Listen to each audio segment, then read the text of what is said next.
Saudara-saudari, marilah kita mendengarkan renungan dengan judul Itu Tuhan, yang berdasarkan pada Injil Yohanes bab 21 ayat 7. Maka murid yang dikasihi Yesus itu berkata kepada Petrus, "Itu Tuhan."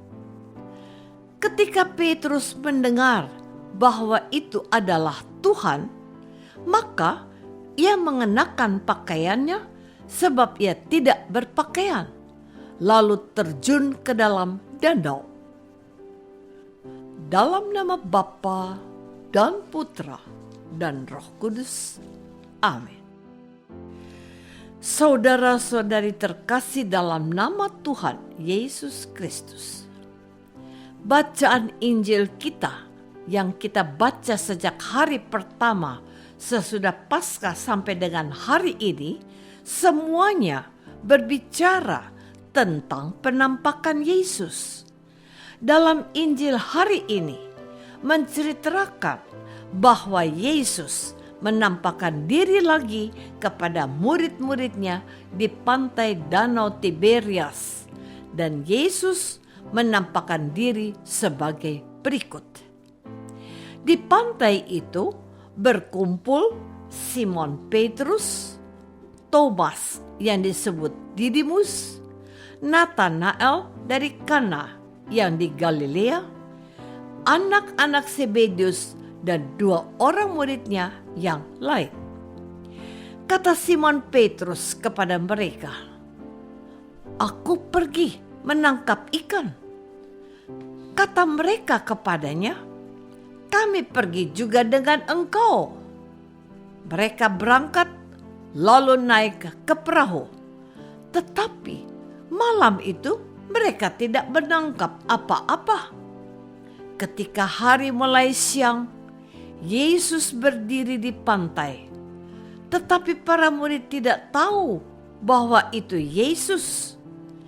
Kata Yesus kepada mereka, "Hai anak-anak, adakah kamu mempunyai lauk pauk?" Jawab mereka, "Tidak ada." Maka kata Yesus kepada mereka, "Tebarkanlah jalamu di sebelah kanan perahu, maka akan kamu peroleh." Lalu mereka menebarkan jalannya sesuai perintah Yesus. Sesudah melakukan, mereka menangkap banyaknya ikan sampai mereka tidak dapat menariknya. Saudara-saudari terkasih, dalam kisah penampakan Tuhan Yesus seperti yang kita baca dalam Injil hari ini, memperlihatkan kepada kita bagaimana sikap Petrus yang tidak lagi mengenal Yesus.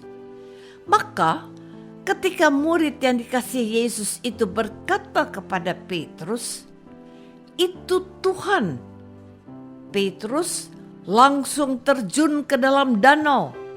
Sementara murid-murid yang lain datang dan menghela jala yang penuh ikan itu. Ketika mereka tiba di darat, mereka melihat api arang dan di atasnya ikan dan roti. Kata Yesus kepada mereka, "Bawalah beberapa ikan yang baru kamu tangkap itu." Setelah membakar ikan-ikan itu, Yesus berkata kepada mereka, "Marilah dan sarapanlah." Tidak ada di antara murid-murid itu yang berani bertanya kepadanya, "Siapakah engkau?" Sebab mereka tahu Yesus adalah Tuhan. Yesus juga mengambil roti dan memberikannya kepada mereka. Demikian juga ikan itu. Itulah ketiga kalinya Yesus menampakkan diri kepada murid-muridnya sesudah ia bangkit dari antara orang mati. Saudara-saudari terkasih, Kematian Yesus meninggalkan kesedihan dan keputusasaan bagi para murid Yesus. Mereka semua tidak siap lahir batin untuk ditinggalkan oleh Yesus melalui drama penderitaan dan kematian.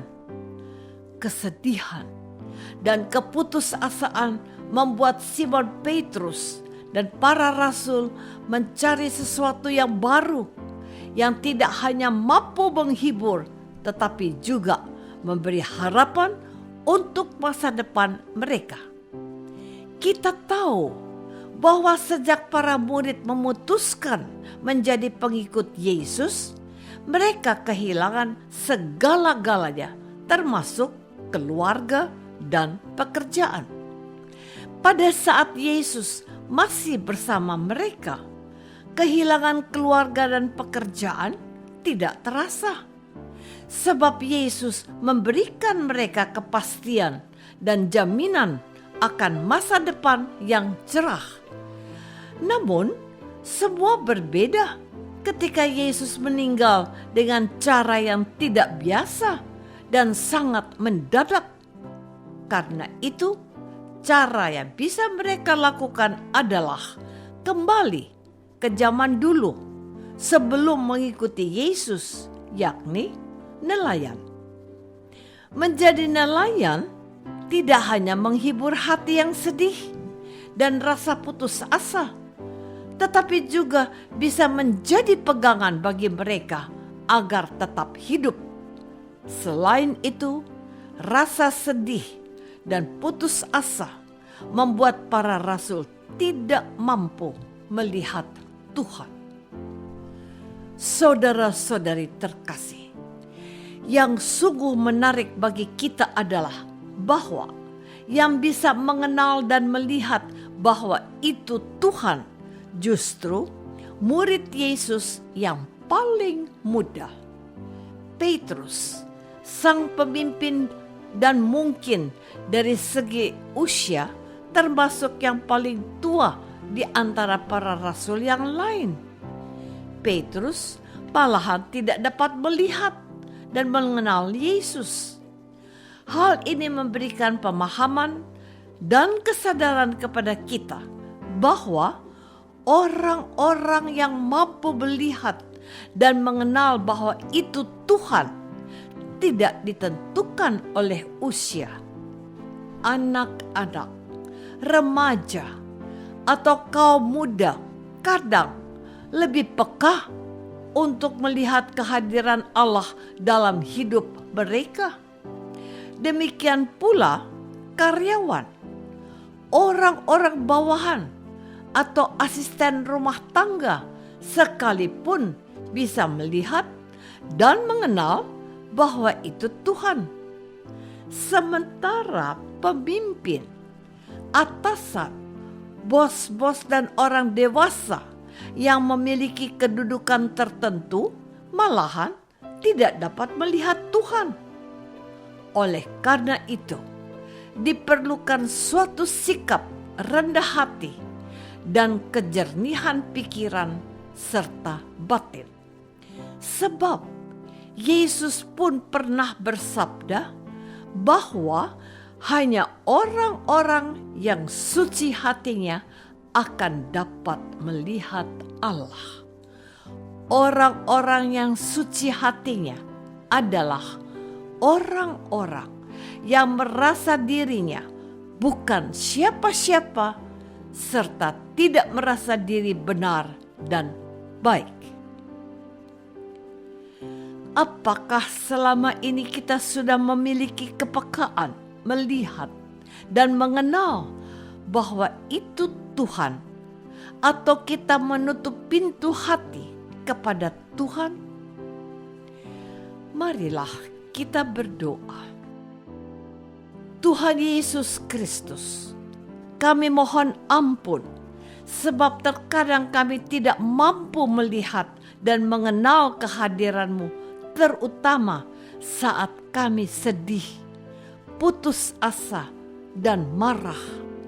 Semoga kuasa Roh Kudus-Mu membuka mata iman kami, sehingga kami dapat mengenal kehadiran-Mu dalam hidup kami.